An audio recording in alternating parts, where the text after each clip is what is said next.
வணக்கம். கடந்த சில நாட்களாக கில்லி ஷரத் அப்படிங்கிற அமைச்சர் தாவைக்காவை சேர்ந்த அமைச்சர் அவர்கள் வந்து போதைப் பொருள் உபயோகித்ததாக வெளியான வீடியோ கடந்த 2022 அதுல வந்து ஏதோ ஒரு மேட்ச் அவர் போயிருந்தப்போ ஒரு டேப்லெட்டை வந்து உடைக்கிற மாதிரி ஒரு வீடியோ வந்து வெளியாச்சு. அது வந்து போதைப் பொருள் மாத்திரை கிடையாது, போதைப் பொருள் உபயோகிச்சிருக்காரு. ஒரு அமைச்சராக இருந்துகிட்டு இந்த மாதிரி போதைப் பொருள் உபயோகிக்கிறவரை நீங்க அமைச்சராக தேர்ந்தெடுத்திருக்கீங்க அப்படின்னு சொல்லி திமுக காரவங்க வந்து நேற்று பயங்கரமான ஒரு ஆர்ப்பாட்டம், நாங்கள் மாணவர்கள்லாம் ஒன்று சேர்ந்து நாங்கள் வந்து ஆர்ப்பாட்டம் நடத்த போகிறோம் அப்படின்னு சொல்லி நாளைக்கு சாக போகிற கெட்ட எல்லாத்தையும் கூட்டிட்டு வந்து ஒரு ஆர்ப்பாட்டம் வந்து நடத்துறாங்க.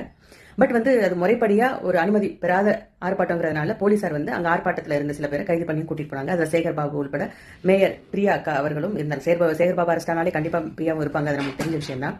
அப்போ அரெஸ்ட் ஆனப்போ சேகர் பாபு ஐயா கிட்ட கேட்குறாங்க எதுக்காக இந்த ஆர்ப்பாட்டம் அப்படின்னு சொல்லிட்டு. அப்போ வந்து அவருக்கு எதுக்காக ஆர்ப்பாட்டத்தில் கலந்து இந்த போராட்டம் வந்து எதுக்காக பண்ணாங்கன்றது கூட சொல்ல தெரியல.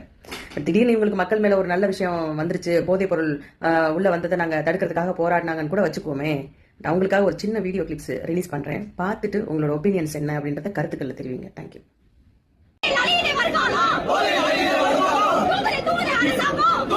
கள்ளக்குறிச்சி மாவட்டம் திருக்கோவிலூரில் திமுக கூட்டத்தில் இளைஞர்களுக்கு மதுபானத்தோடு கறி விருந்து அளிக்கப்பட்டதாக செய்தியானது வெளியாகியிருந்த வேளையில் தற்பொழுது அது குறித்தான காட்சிகளும் வெளியிடப்பட்டிருக்கின்றது. திமுக கூட்டத்தில் பங்கேற்ற இளைஞர்களுக்கு மதுபானம் பரிமாறப்பட்டதால் சர்ச்சையும் தற்பொழுது எழுந்திருக்கின்றது. இல்ல, நான் தெரியாம தான் கேட்கிறேன்.